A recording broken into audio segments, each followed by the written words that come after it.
Hello, everyone. Welcome to the seminar series organized by the RMIT Center for Cybersecurity Research and Innovation. My name is Huang, and I am one of the seminar coordinators.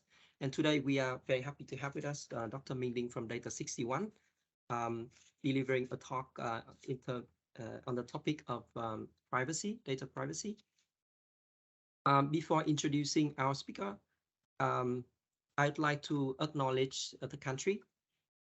We acknowledge the people of the Woiwurrung and Wurrung language groups of the Eastern Kulin Nation, on whose unceded land we conduct the business of RMIT University, and the lands that I'm speaking from today. As we gather virtually across many different parts of the world, we also encourage you to acknowledge the lands in which you are joining us from. We respectfully acknowledge the First Nation people of the 5 Kulin nations, their ancestors and elders, past, present, and emerging.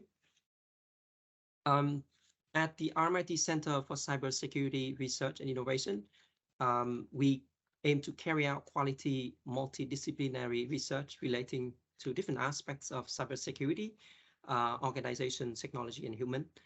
Our goal is to develop and promote understanding of strategies, policies, and law issues of the cybersecurity challenges for Australia. We also contribute to the cybersecurity innovation ecosystem within Australia and globally. We actively engage with industry and government within Australia and globally.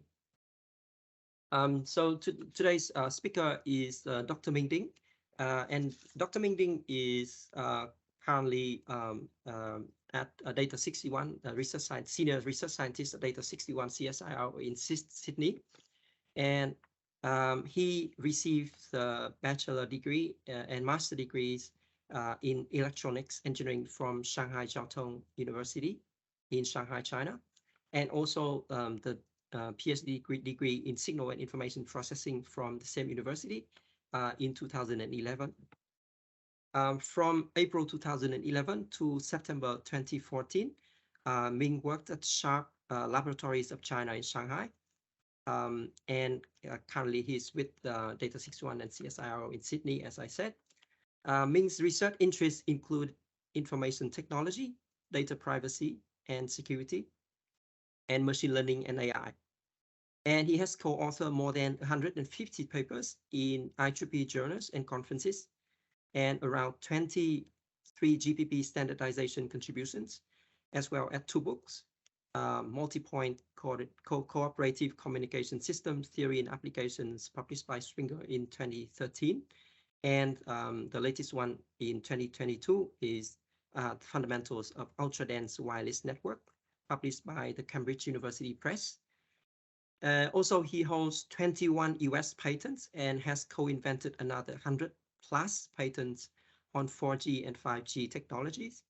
And currently, he's an editor of the IEEE Transactions on Wireless Communications and IEEE Communication Surveys and Tutorials. And besides, he has served as a guest editor, co-chair, co-editor, TPC member for multiple IEEE top-tier journals and conferences, and received several awards for his research work and professional services. Without any further ado, let us welcome Dr. Ming Ding. So let me stop my screen sharing so that you can start share your screen, Dr. Ming. Thank you very much. Thanks a lot for your nice introduction, Hao. I think I'm experiencing a problem. I think that my camera does not work. So I guess you are seeing a freezing picture. Yes. I hope that's okay. So let me quickly share my screen. So actually, I would like to begin my talk by acknowledging traditional custodian of the land that we are meeting today. In my case, they are the Gadigal people of Iora Nation. So I pay my respect to their elders past and present. So let me quickly share my screen. I hope it works. Yep. Okay, I can see your slides now. Yeah, full screen. You can see my slides now, right? How? Yes. Yes. Yeah. Okay. Great. Thank you, Ming. Yeah. Thanks. So let's start. So I'm very happy to give a presentation today on data privacy. So as mentioned by Han before, our group is Information Security and Privacy Group in Data 61 CSIRO. So today I would like to talk about data privacy, its motivation and the technologies. So here a very quick outline of today's talk. So in my talk today, there are 6 parts. In the first 3 parts, we will quickly go through a few basic concepts of privacy. For example, the definition of privacy and the 3 myths regarding privacy. And then I will show a few real-life examples of data privacy. After that, I will quickly review some of the data protection regulations around the world. So after that, we will get a little bit more technical. We will have a look at data privacy criteria as well as some data protection techniques. So finally, I will discuss a few emerging research directions regarding the combination of privacy and AI, machine learning, etc. So quickly, let's look at what is data privacy.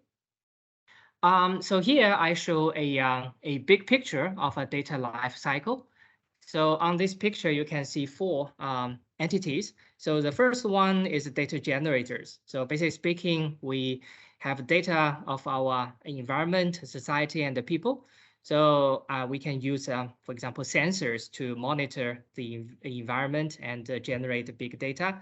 And then the data will be sent from sensors to some data receivers using some wireless techniques, for example, 4G, 5G, Wi-Fi, Sigfox, etc.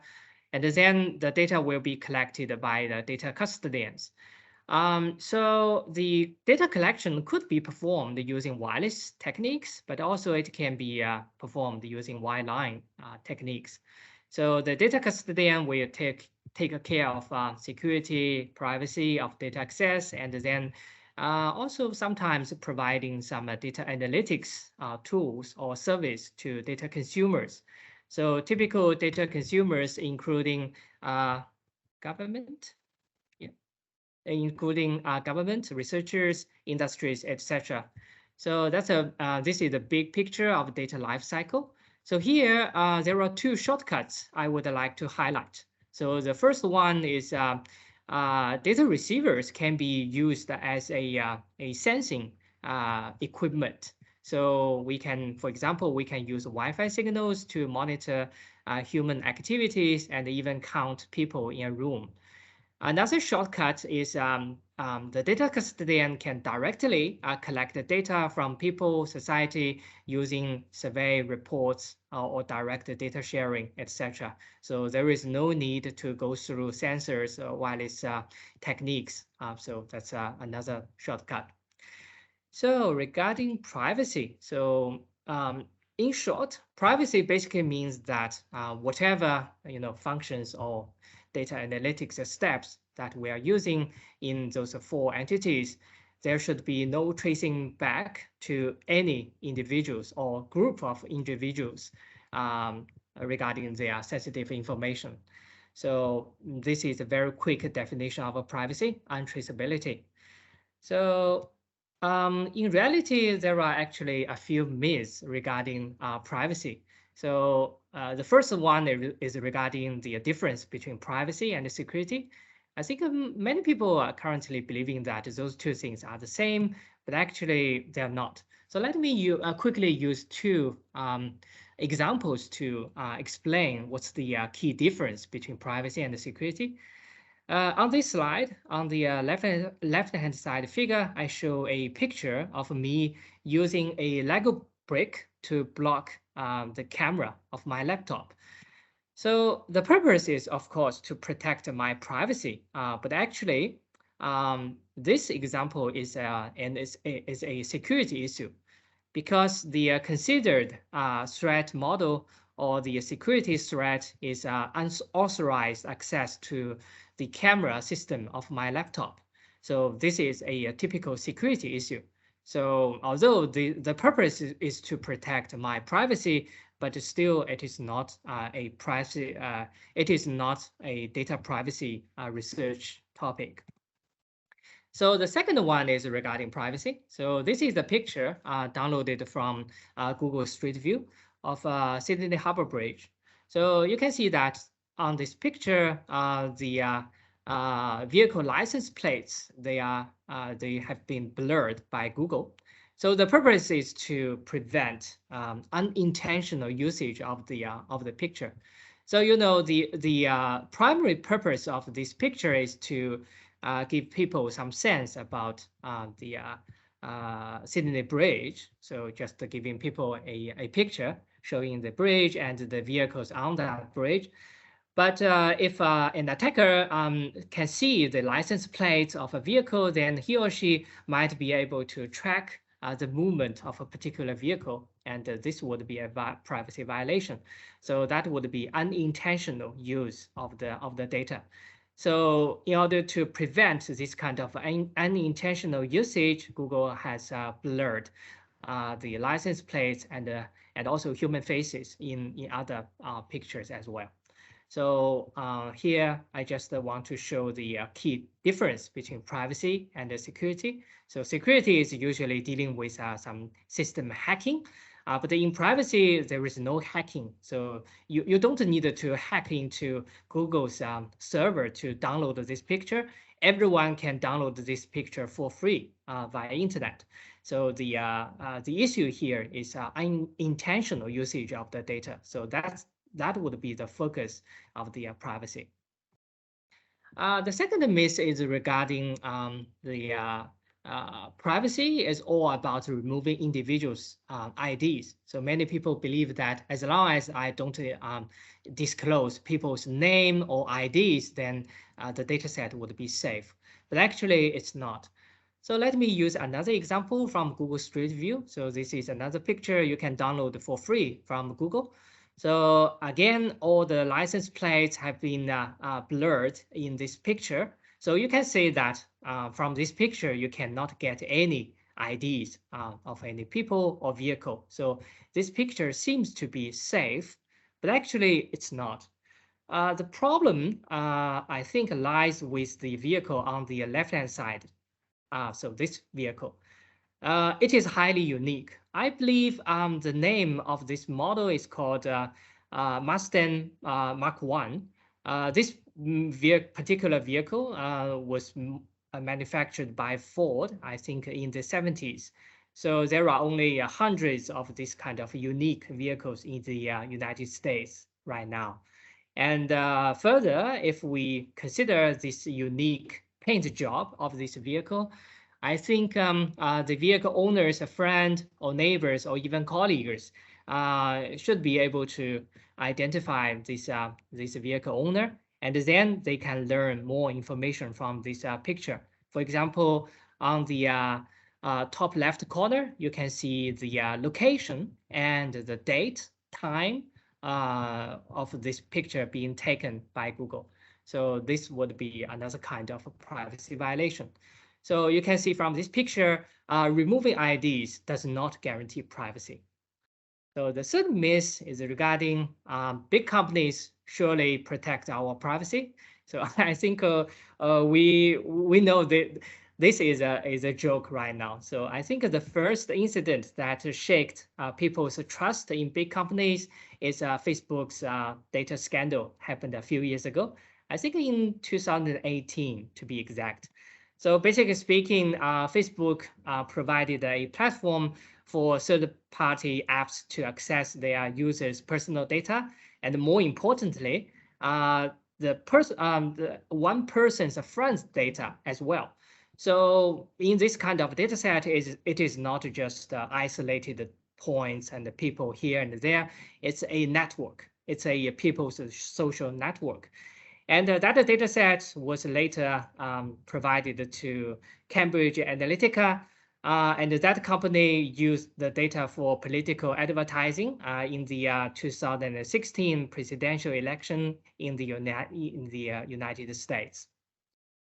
So at the end, more than 87 million Facebook users' data was disclosed. So that's a huge privacy violation. So I think after 1 year of investigation, Facebook was fined $5 billion in 2019. The funny thing is that on the day that Facebook was fined, its stock price actually went up, not went down. So it seemed that the $5 billion was much less than people would expect. So it was actually good news for Facebook at the end. So so this is the Facebook data scandal I would like to recall. So to remind people that big companies cannot provide our privacy. So in many cases, we needed to find mechanisms and solutions to protect our own privacy. The next part of my talk would be some real life examples of data privacy. So let me show how to, violate people's privacy using a real life data set. So this is a data set you can download for free from the internet. This is a smart meter data provided by Osgrid.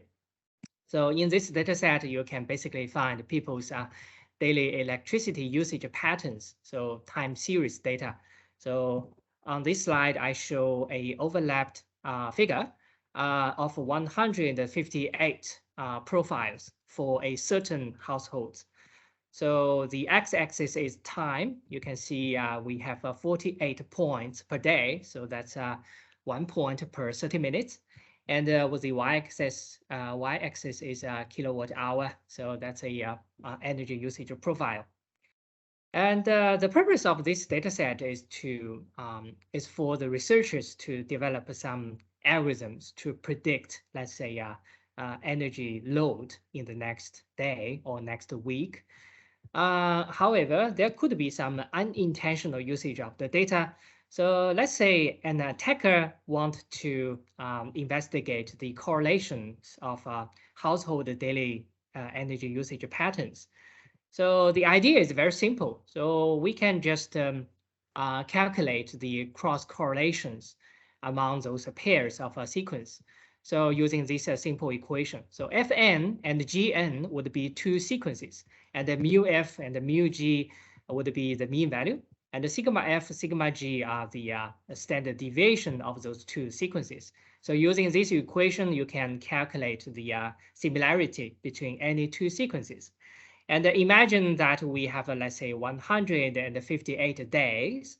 And for a certain household, you can calculate this kind of cross correlation coefficients for 158 by 158 pairs of days. And at the end, you can get a heat map, something like this. So this shows the correlation for those pairs of days. So let me magnify one of the correlation heat map. So this red one with a greenish cross. So let me magnify this one. So this heat map seems to be highly unique. So the red block in this heat map basically means that the correlation between the pairs of days is very high. So very similar energy usage patterns in those 2 days. And since we can see lots of red blocks on this heat map, you can imagine that this household leads a highly regular life. So their energy usage pattern, almost the same every day across the year. But here is something very interesting. So there is a greenish cross here. So that means the household broke away their regular energy usage patterns in those days, represented by this greenish cross. And the dates are December 22nd, 2012 to January the 9th, 2013. And more importantly, in the dataset, we also have a postcode information. So you can imagine that a nosy neighbor, if he or she knows, okay, that household, those family members, they are away, in this particular time period, probably on a road trip in that Christmas holiday, and that nosy neighbor can also check the postcode. Okay, indeed, this household is in my surrounding area, and that neighbor could re-identify that household from this data set, and then the neighbor can read the energy usage patterns over 3 years for that household. Okay, so here I think this is another example showing privacy violation does not need to know the IDs of people, right? So you only need to find the uniqueness of the data, just like the Marston example that we have shown before. So here I'm using a real life data set and using some very basic data analytics to find these very unique heat maps. And then further, if I further know some background information, I can probably re-identify this household in the data set. So you're probably wondering, okay, so someone knows my energy usage pattern. What's the big deal, right? So I don't care. So I'm okay with people knowing my energy usage pattern. So what's the worst that could happen, right? So unfortunately, the consequence of data privacy violation could be quite severe. So in some rare cases, death and murder.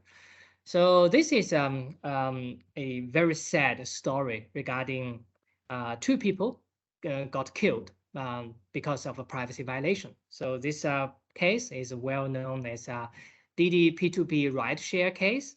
So Didi is a Chinese company, so very much like Uber. So it's a Chinese version of Uber.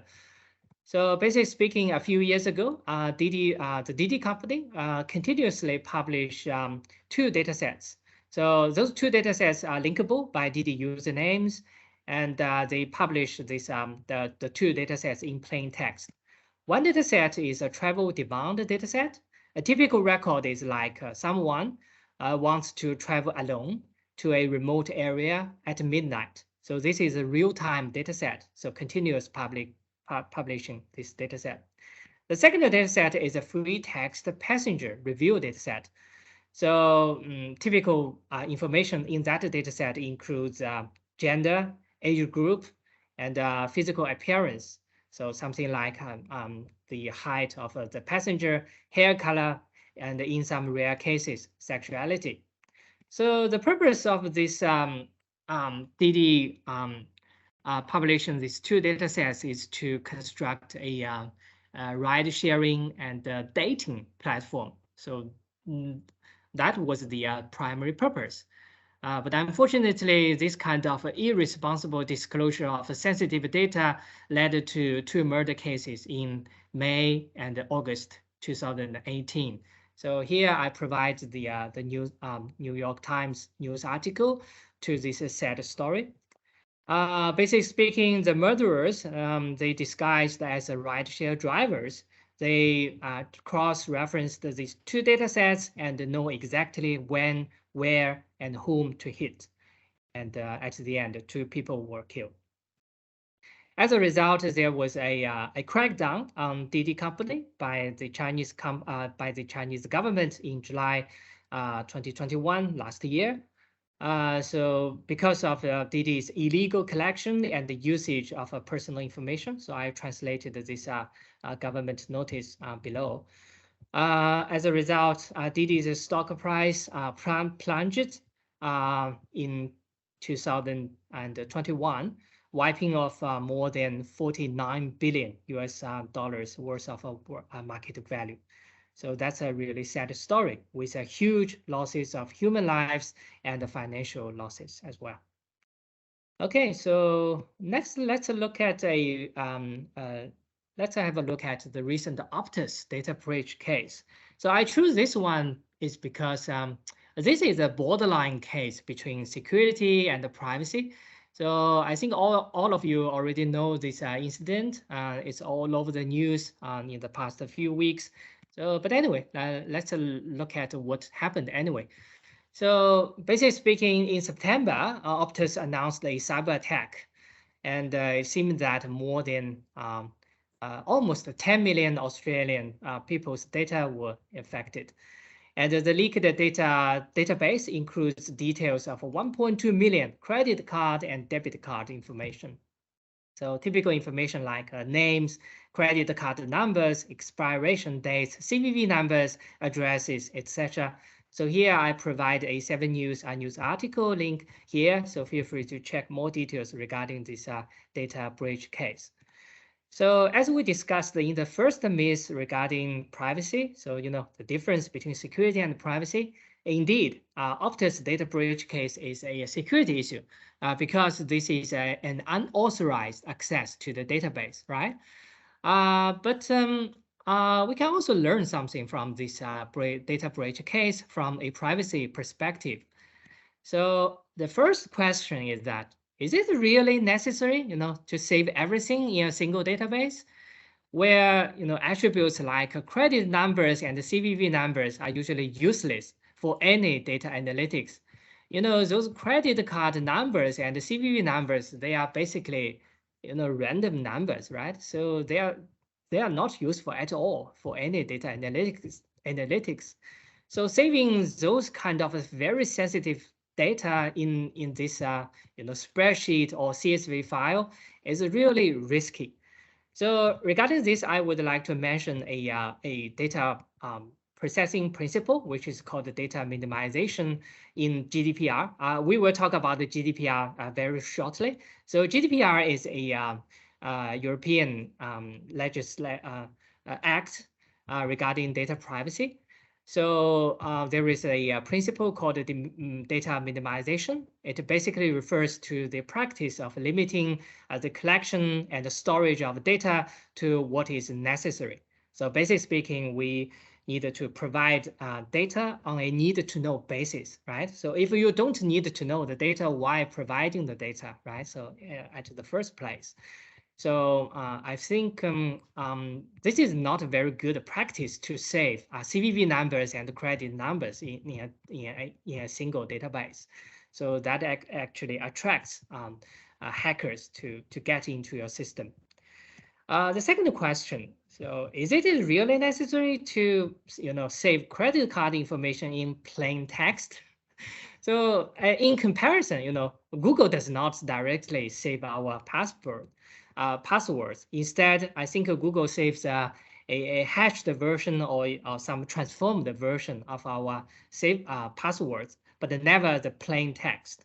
So regarding this, I would like to mention an Australian privacy principle. We will talk about this shortly in the next part. So here I just want to quickly mention this. So this principle is that if an app entity holds personal information, then that entity should take reasonable steps to protect the information from misuse, interference, and loss. So here, not saving this kind of sensitive information in plain text would be a reasonable step, I think. So I guess from this data breach case, Optus might rethink about their daily practice when handling data, so as to prevent this kind of data breach from happening in the future. Okay, so next let's have a quick discussion on the data protection regulations around the world. First, we have to mention GDPR. So GDPR was an act drafted by the European Union in 2016, and it was put into effect in 2018. So I think the major contributions of this GDPR is its definitions of a list of data privacy rights. So feel free to check the details using the link provided here. So here a very quick overview of the list of the data privacy rights. So first one, the right to be informed, the right of access, the right to rectification. The fourth one is really interesting, the right to erasure.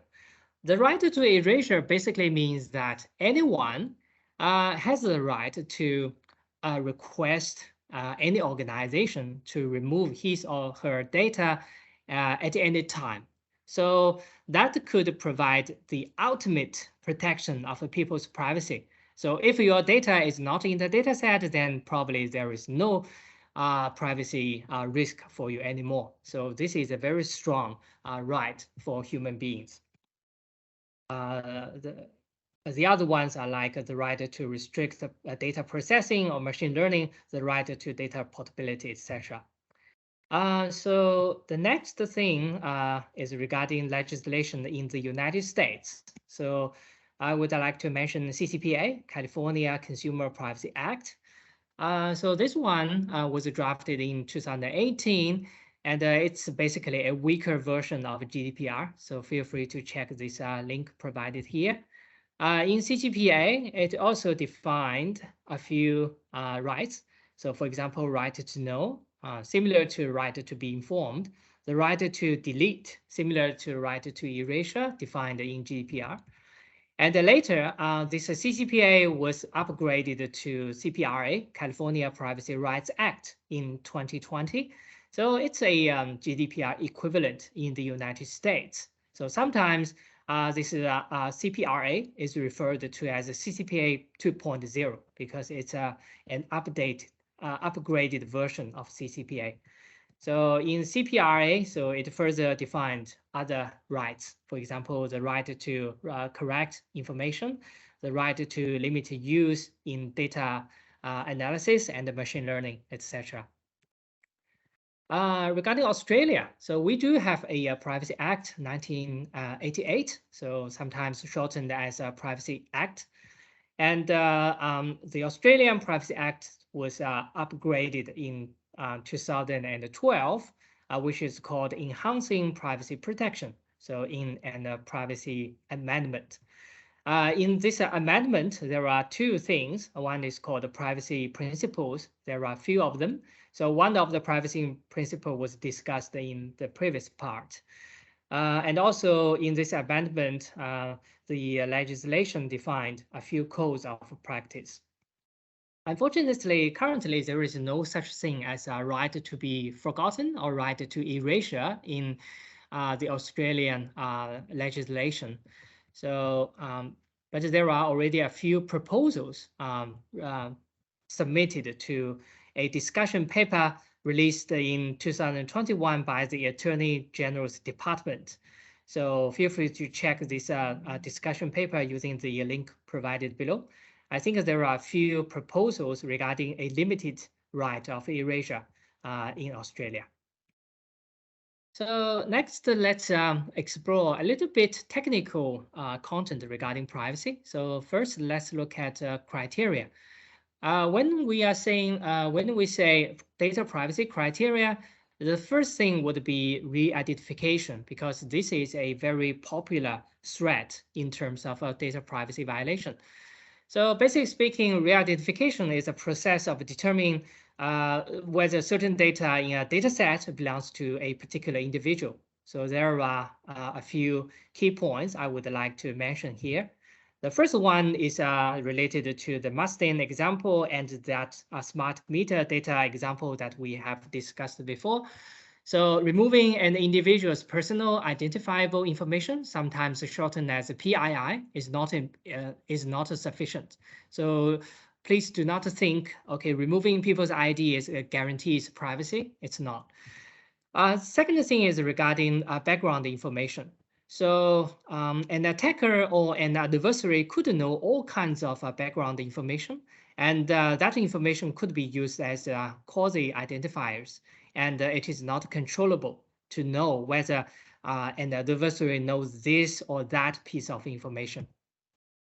Related to that, in this research paper, the authors claimed that actually 87% of US population is uniquely identifiable using 3 attributes: gender, 4 digits of zip code, and the date of birth. So it's quite surprising. So many people are unique, actually, just using 3 pieces of background information. The final thing is regarding the privacy threat for an individual in a data set. So it basically says that to re-identify an individual, that individual has to be in the data set. So it seems to be a very trivial thing, but actually it implies that the right to erasure or data erasure is a very effective solution to remove data privacy risk. And also it motivates us to design mechanisms, for example, differential privacy, to make it uncertain regarding whether an individual is in a data set or not. We will discuss differential privacy in the following slide. So here, let me use a tool example to explain the above points in more details. So here I'm using a open access dataset, which is called adult dataset. It contains 30K rows and 15 attributes. You can download this dataset for free using the link provided here. Here I show a table of the dataset. So to protect the people's privacy, I'm showing fake values. So just to give you a sense about this table. So let us review the above points one by one. So first, in this dataset, there are no personal IDs whatsoever. But it does not mean privacy is guaranteed when using this dataset. Second thing is regarding background information. So in this dataset, you can see many attributes can act as a background information or quasi-identifiers. For example, your neighbor or your colleagues could know your age and your occupation, and sometimes also maybe know your education level, your race, your gender, etc. So those information, attribute information could be used as background information to re-identify you in the dataset. And also, in order to identify a person, of course, that person needs to be in that dataset. So if you do a subsampling of the dataset and you remove certain individuals, and those individuals should be safe from the dataset. So this is just using a tool example to explain these fundamental things here. So next, let's look at this re-identification from a information point of view. So I just want to raise a very interesting and simple fact. So that is, a typical Australian people is protected by 25 bits against the re-identification. So let me explain this in a little bit more detail. So why 25 bits? So this is because we only need 25 bits to generate unique IDs for the entire Australian population. So this is because 2 to the power of 25 is larger than 22.5 million. So that is the number of Australian population. So for example, gender. So basically speaking, the information bit in gender is roughly 1 bit because we can use 1 bit to encode female and male. And another example is date of birth. So roughly speaking, the attribute date of birth contains 9 bits. So why 9 bits? Because we can do a very simple decimal to binary mapping of day index. For example, for the 365th day, we can encode this index into a binary string, 1011011001. Of course, if the attacker or adversary knows your driver license number or even Medicare card number, then you would be unique immediately. So because those numbers contain more information, more than 25 bits. So as long as adversary knows some background information and that background information is larger than 25 bits, then an Australian individual would become re-identifiable from a dataset. So that's a very quick explanation of re-identification from the information theory point of view. So here, a very quick tip for all of you regarding privacy. So I guess all of you have received this kind of phone calls from solar energy companies. And those kind of phone calls usually begin with, are you an owner of your of the property that you currently live in. So whatever answer you give, yes or no, that's actually disclosing 1 bit of your personal information.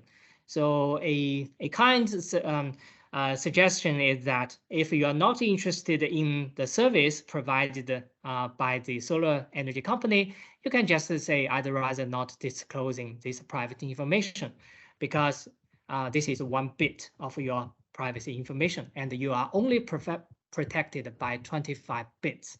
So try to be more vigilant regarding disclosing your private information in the future. That would be very helpful for you and for your family. Okay, so we have discussed the privacy criteria regarding re-identification. So let's look at other privacy criteria, more generic ones. So this is because privacy risk is more than just re-identification. So there are more privacy risks out there. So when we define those risk metrics, we are actually defining the level of privacy leakage risk. So each privacy risk metric should give some bounds on how effectively the adversary or attacker can succeed in obtaining your private information. So when we define a privacy risk metric, we need to consider the goal of the attacker, the background information at the attacker's side, and what kind of observation of the data at the attacker's side as well. And sometimes we also need to define the capabilities at the attacker's side. So a generic system model would look like the following one. So let's say the original data is denoted by X, and in X we can further break it down into sensitive information S and non-sensitive information U. And at the observation side, we define it as Y. So Y could be another data set, could be some answers to queries, or could be an AI ML models or parameters, etc. So basically, Y could be anything. Between X and Y, there is a mechanism M. M could be anything. It could be a data processing step, or could be a data privacy preservation method, something like that, anything.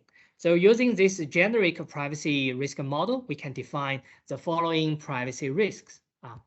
So for example, the famous K-anonymity criterion. So this criterion is basically regulates the posterior probability. So that is the probability of X conditioned on Y and B. B would be the background information at the attacker's side. So usually when we say we want to enforce K-anonymity criteria, we would like to make this probability of X conditioned on Y and B less than 1 over K. The second criterion is sometimes called information leakage criteria. So mathematically, it could use, let's say, mutual information to regulate your privacy leakage. For example, you can define the mutual information between X and Y, or in other words, the information shared between X and Y, and you want to make sure the shared information is less than a threshold. Or you can use the entropy of X conditioned on Y. So intuitively speaking, this entropy of X and conditioned on Y measures the remaining uncertainty in Y for a given observation. I'm sorry, the remaining uncertainty in X on condition of a observation Y.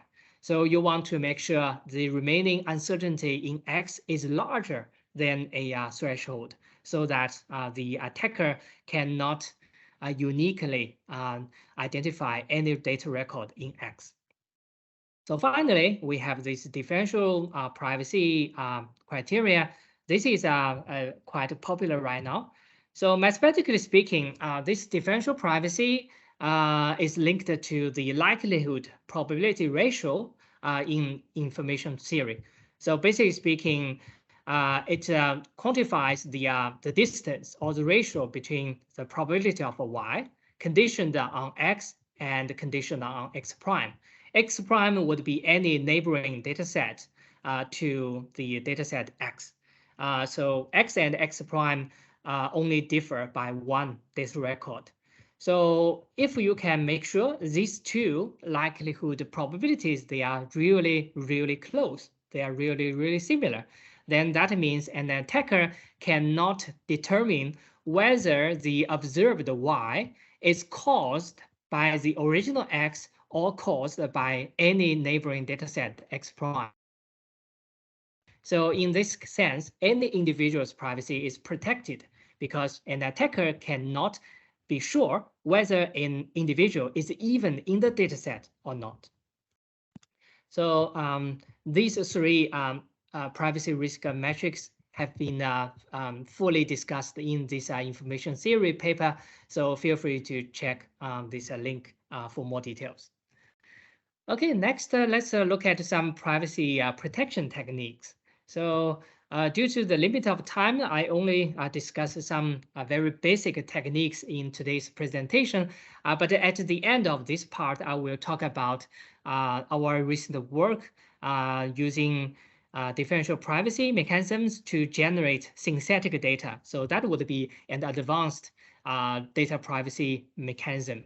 So before talking about that, let's going through some very basic data privacy protection mechanisms. So first one is called perturbation. So I'm using an IoT dataset containing timestamp, pressure, and proximity data as an example to explain this. So this dataset is not sensitive at all, so it's safe to discuss those values.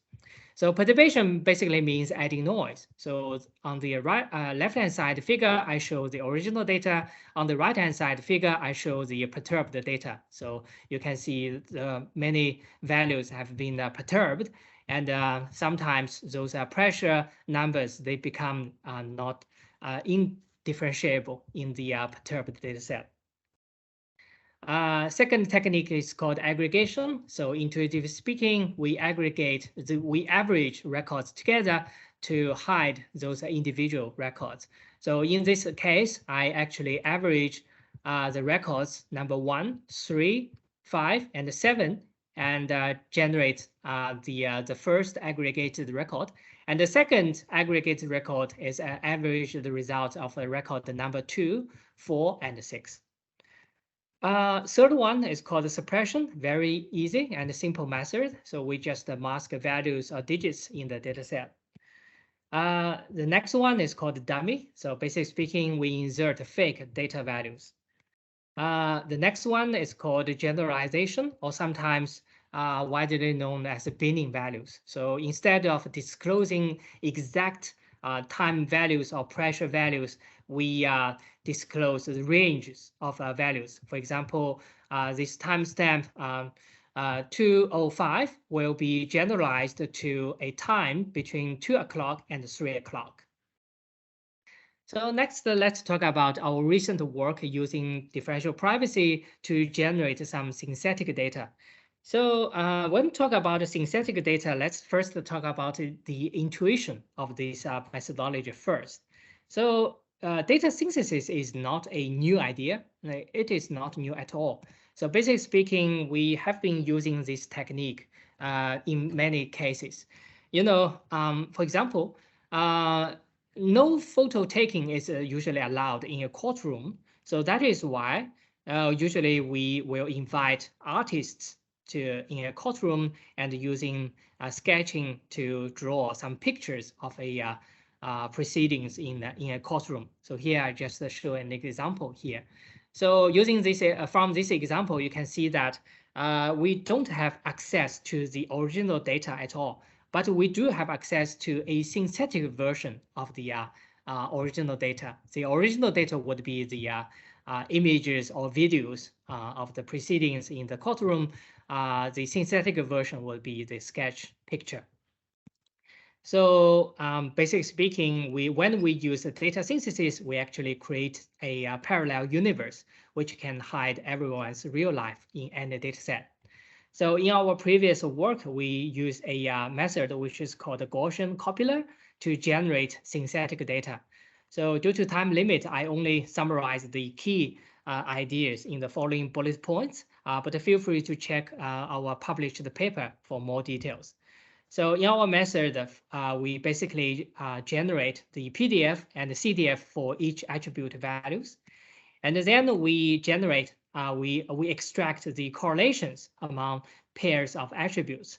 So in this particular paper, we use the correlation Pearson R correlation matrix. And then from the generated PDF, CDF, and correlation matrix, we perturb those statistics, and then we regenerate a data set using the perturbed statistics. So that's the very quick summary of our method. So let me show some visual examples here. So, looking at the data records, it's quite tedious. So let's use some images to show the synthetic data. So here I'm using the standard MNIST dataset as an example here. So this is a handwritten digit dataset consisting of 78K images. So each image is basically a picture with 28 by 28 pixels. And we can flatten each image into a vector. So that's 784 attributes. And we have generated 4,000 synthetic images for each class. So, for the handwritten digits, we do have 10 classes, 0, 1, 2, all the way to 9. And here, let me show a few examples of this MNIST dataset. So you can see 9 images of different classes in this picture. Okay, in our method, we are using different privacy budgets. So here, this epsilon is just a measure to quantify the level of privacy protection.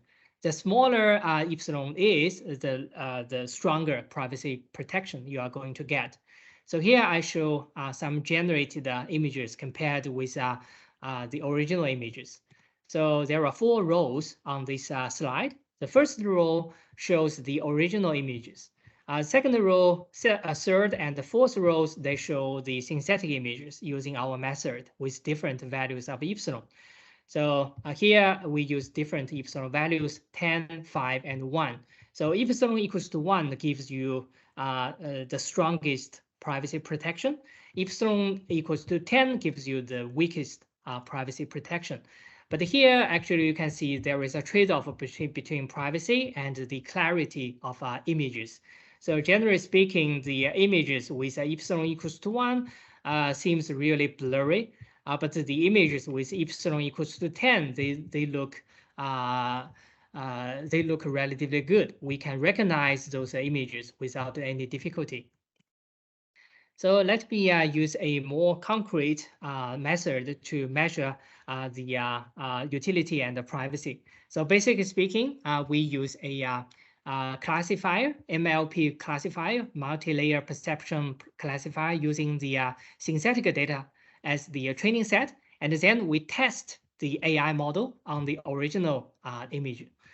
So here we are using standard configurations for MLP, ReLU as an activation, softmax of 10 classes as the last layer, loss function is cross entropy. And we have conducted the training using 128 epochs. So as I mentioned before, there is a trade-off between privacy and the utility. So weaker privacy gives you better utility. So here is a graph showing the test accuracy versus epsilon values. So here you can see that when epsilon equals to 1, so very good privacy, but the test accuracy is around only 50%. So this is not good at all. But if you are willing to sacrifice your privacy, for example, with epsilon equals to 10, then the test accuracy will increase to around 80%. So here I plot a few error examples for epsilon equals to 5. So, this kind of a measure, utility privacy measure, is based on the assumption that we do have access to the original data so that we can test the AI model on the original data. But one question arises, are the synthetic data still useful? So let's say we don't have any access to the original data. Can we still use the synthetic data at all? So here, I would like to use explainable AI as an example to visually show the synthetic data is still very useful. So regarding explainable AI, basically speaking, we can do two things. We can build an AI model and then ask two kinds of questions. One kind of question is called local explanation. And the example is that you can ask the AI saying, why do you think this image is a 2? And the AI can give you an answer.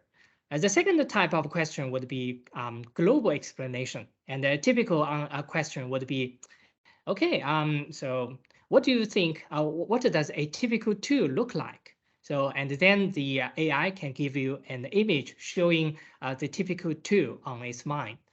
So here, using this technique, we can train an MLP using the original data and then ask the global explanation question to this AI model. So what does a typical digit look like?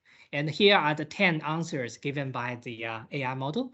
So you can see we can roughly see the shapes of 0, 1, 2, 3, and 7 and 8 very clearly given by the AI model.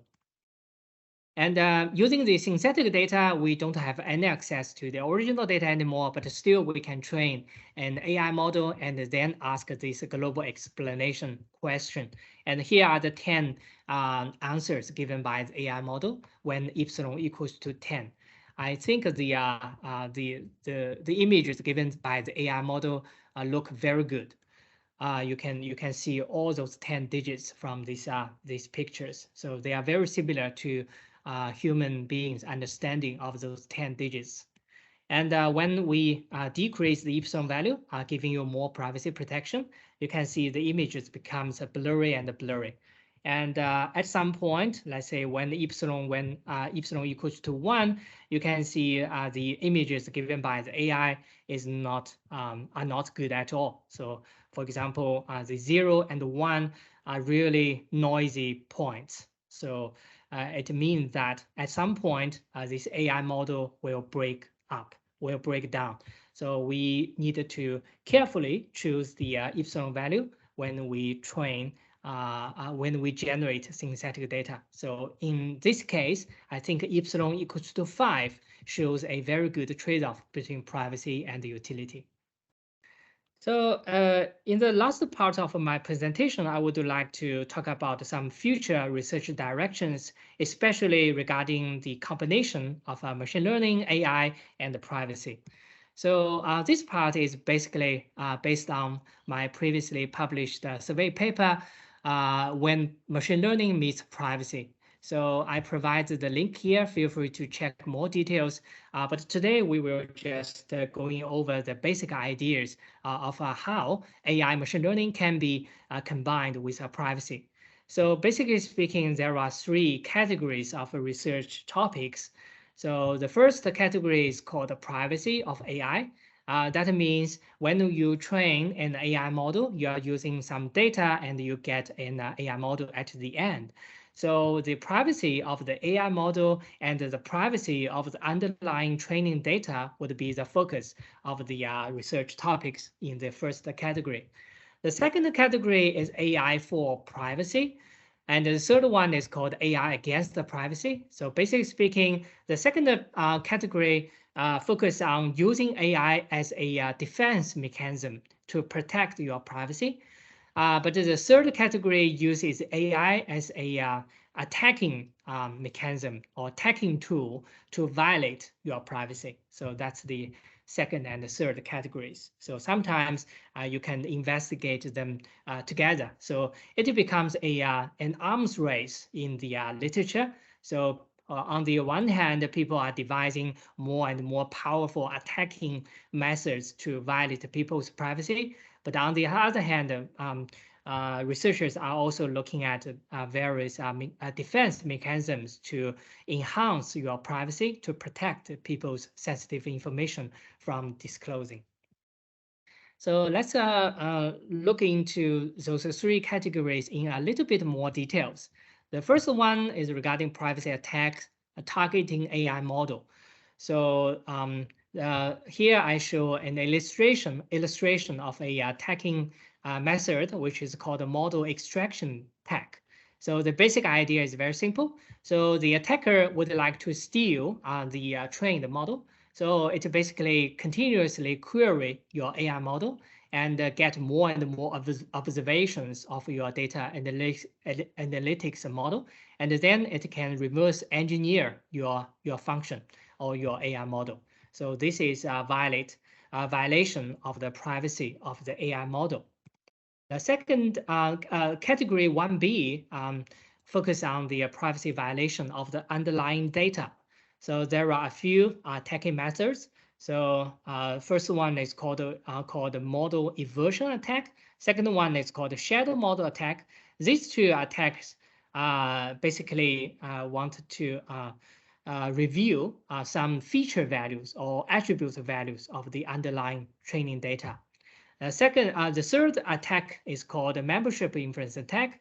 So this one tries to learn whether a given data record is part of the training data or not. The final one is called a membership memorizing attack. So in this attack, an adversary would like to know exact feature values of a particular data record. The next category is privacy attack using AI tools. So for example, an attacker can use AI to perform re-identification attack from a dataset, or the attacker can learn certain certain attribute values or certain feature values of a particular individual using AI models. And also more recently, there is a new attack, which is called a linkage attack. So an adversary can cross-reference multiple data sets and find out, okay, this record A is actually linkable with another record B in the second data set. And as I mentioned before, we can use AI to violate people's privacy, but also we can use AI tools to protect people's privacy. So there are a few examples. The first one is called the privacy risk assessment. So in this category of research topics, people are using AI models, for example, reinforcement learning or supervised learning to identify privacy risk in website dataset or in other sensors dataset. So the second example is called the personal privacy management assistant. So this method is basically using AI tools to help you manage your configurations of privacy policies in software. Finally, we have a private data release. So this is related to the example, the MNIST handwritten digits example that we have discussed in the previous part. So we can use AI techniques to generate synthetic data or fake data set to protect real people's privacy. So that's pretty much conclude my discussion today. So I hope my talk would be helpful to for you to get a basic understanding of data privacy and some emerging research topics in AI and privacy. So I would be happy to take any questions. So yeah, thank you. Thank you very much, Ming, and for a fantastic talk and a lot of information, useful information. And I think let's see if there's any questions from the audience for Ming.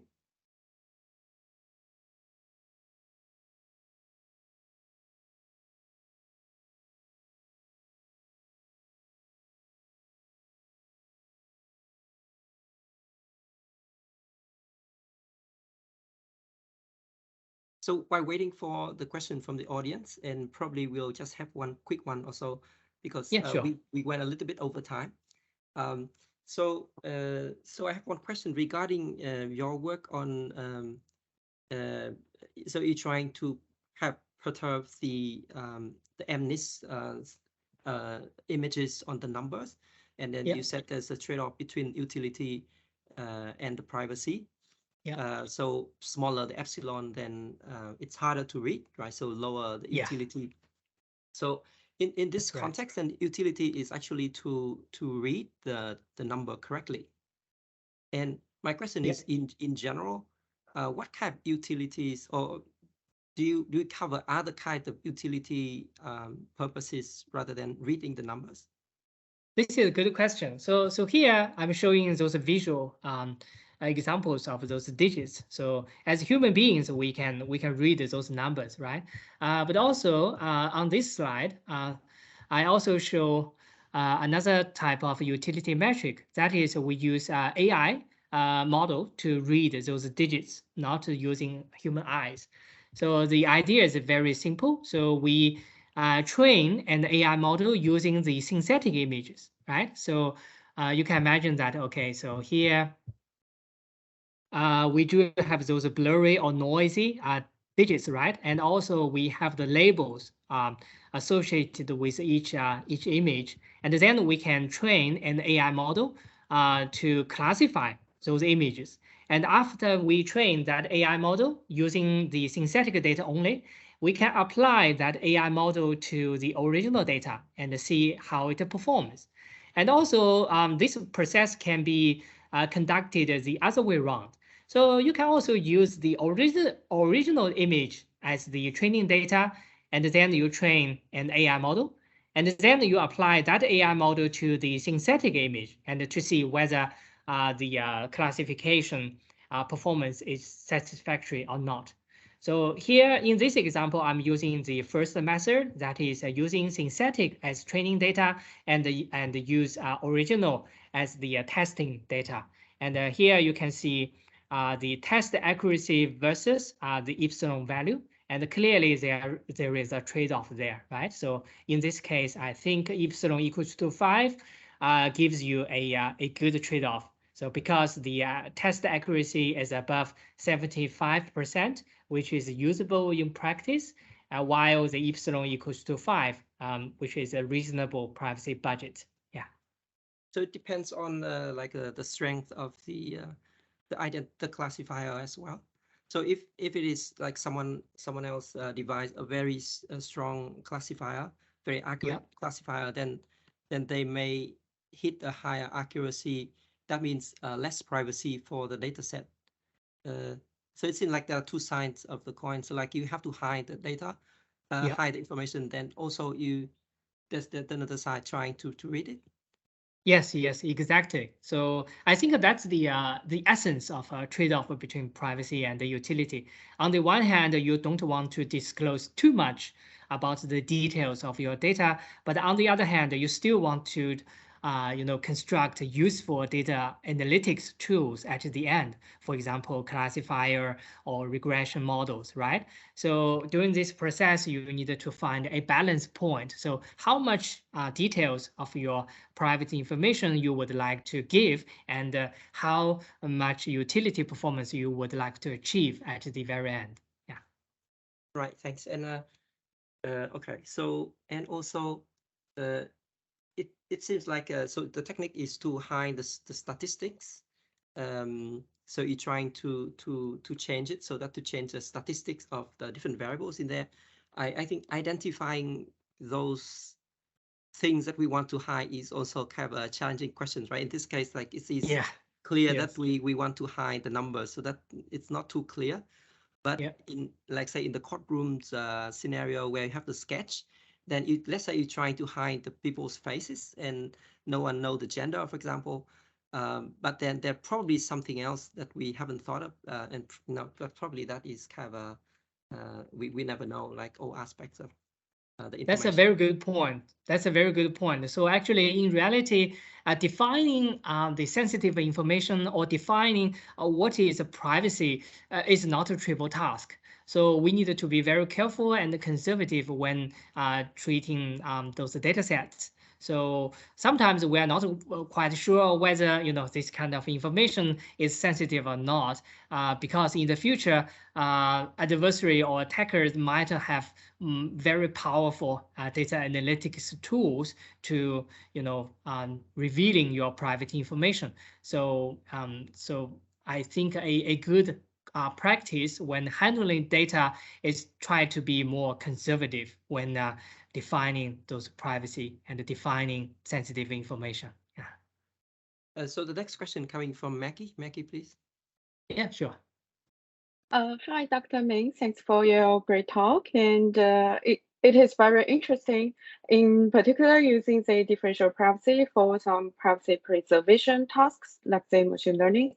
And I'm actually also working in this area, but my approach is to using some applied cryptographic tools to achieve the similar goal. So I have a question. I actually have two questions regarding your work, and also I just want to let you provide some insights regarding the differential privacy. So my first question is that, as you mentioned, you use the differential privacy to generate the synthetic data. I'm not sure. And so such a synthesized data set is generated based on the distribution of the training data set. And yes, so I think it is in this slide. So my question is, so if you need the access to the training data set, so which means in reality, we need to trust the centralized party, the curator. So for example, in a real world scenario, like you mentioned the Optus, so Optus collect the individual data from a bunch of people, and then the Optus collect this data in clear text, and then we individual need to trust Optus to add this, to generate this synthetic data based on our clear text data. Am I right? Yeah. So which means we need the additional trust to the centralized party, which is a data curator. Yeah, thanks a lot for your questions, Mackie. I think you raised the two questions. So the first one is regarding our methods regarding differential privacy in generating synthetic data. The second question is regarding when we're generating those kind of synthetic data, we kind of need to rely on the trustworthiness of a centralized party. So whether that could create more problems in reality. So regarding the first question, so the technical details are provided in this paper, but here I just want to quickly mention that how to apply differential privacy in this case. So as I mentioned before, we first extract those statistics from the training data or from the original data. So those statistics are quite straightforward and simple. So basically just some PDF, CDF functions plus some attribute pairwise correlations information. And after we extract those information, we need to apply the differential privacy criteria to find out what's the maximum change that a single individual can make to those PDFs, CDFs, and those correlation matrix. So once we understand, okay, what's the maximum difference or maximum change any individual can have on those statistics, then we can calibrate our noise to that maximum change. So sometimes that maximum change is called sensitivity. So for example, if you know that, okay, any individual can have a maximum change of 0.02 on the correlation matrix, let's say the first item, the first entry of that correlation matrix, then we can design a Gaussian noise or Laplace noise in the order of 0.02, because you know that's the maximum change that any individual can make. So if your noise is in the order of 0.02, then you can hide any individual's presence in the statistical information. So using this kind of method, you can process the CDFs, PDFs, and the correlation matrix by perturbing those values. And after that, you just regenerate your data sets using the perturbed statistics. So the scientific challenge is that it's one way. It's one story to perturb those values. It's a totally another story to regenerate those the data set based on those perturbed values, because there is no guarantee the perturbed correlation matrix and the perturbed PDFs, CDFs can give you a data set. You need to be very careful when choosing the perturbation and perform some tricks when reverse engineer those synthetic data sets. So feel free to check the mathematical details in that paper. Regarding the first question, regarding the second question, I would like to go back to my previous slide. So this one. So on this slide, I show a big picture of a big data analysis. So I think you raised a very good point there. So if we want to generate a synthetic data set, we basically send our original data to data custodian, and the data custodian does all the privacy protection for us. But what if the data custodian is not trustworthy? So from this figure, you can see that as people ourselves, we can also take care of our privacy. For example, before sharing our data with data custodian, either by data sharing, survey report, or by sending our data to sensors, and those sensors, sensor data will be collected by data receivers and forwarded to data custodians. In any of those steps, we can actually add some noise by ourselves. And that technique is sometimes called local differential privacy or local privacy. So local privacy basically means that as individuals, we can add noise before sending the data to data custodians if applicable. So in many cases, we can do that. For example, I think all of you have been traveling internationally. So usually at the airport, when you want to access a Wi-Fi point, you need to provide your name, sometimes also your age group, sometimes also your gender and your email addresses, right, to those airport admin to get access to Wi-Fi. But actually, if you think about that, it is not necessary to provide your real information at the airport. You can just use your nickname, or you just provide a different gender information to those Wi-Fi APs, because you just want to access the Wi-Fi, the internet, right? You just want to access the internet service. There is no need to provide your names, your real names to the Wi-Fi admin. So that's something as individuals that we can do. I hope my answers are good for your questions. So yeah. Yeah. Thanks for your answers, and now I have a better understanding. And but your answers leads further question regarding your design. So basically, you collect the data from individuals, and these data are differentially private data. So if you already have the differentially private data set, so why do you use this data set to do a direct model training rather than using the synthetic data set? Because you know that if we have the whole data set, we can use the data set to do the differentially private training, like the DPE SGD, or something like the Fed average plus the DP. So if so, why do we still need this data synthesization? This is a very good question. So I think the motivation is not from the technological point of view. It's from the legislation point of view. So as I mentioned before, there is a very important thing coming, which is called right to erasure. So I think it's here. So you can see that in GDPR, it's called right to erasure. In CCPA, it's called the right to delete. In Australia, it's called the right to be forgotten. And this thing is coming right on the way. So I think in the next few years, you will see more and more cases regarding right to erasure. please bear in mind that right to erasure is more than just removing one record from your dataset. It's about removing that person's information and that person's influence on any data analytics results, including AI model.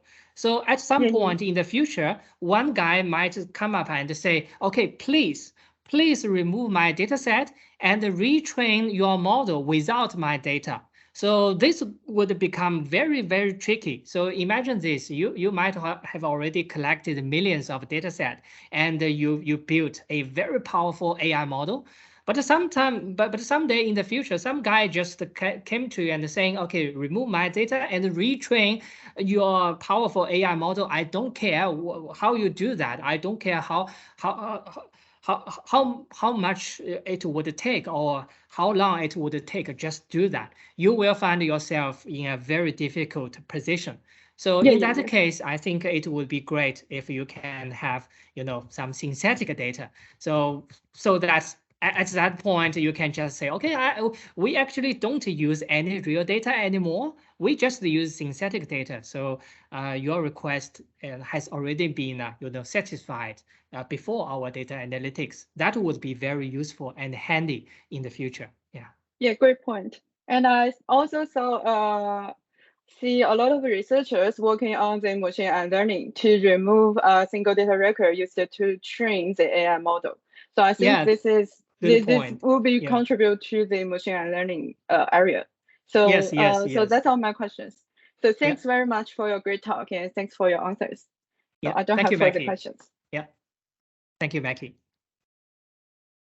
It's a great discussion, and thanks a lot, Ming, again for a very fantastic talk, and also covering a lot of different important aspects from the legislation to the techniques and to future works.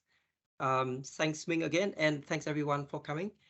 We have the cybersecurity HDR conference coming in December the 8th. So if you have time and available, please come and join us. Again, so thank you, Ming, and thanks everyone, and see you guys in our next seminar. Thank you, Huang, for your kind invitation. So I'm sorry that my camera stopped working during the presentation. So feel free to share my slides with the audience, Huang. So great. Yeah, so I'm happy to contribute to more talks in the future. So yeah, fantastic. Let us keep in touch. Thank you. Let's keep in touch. Thank you, Ming. Thank you, everybody. Thank you. Bye-bye. Okay, bye. Bye.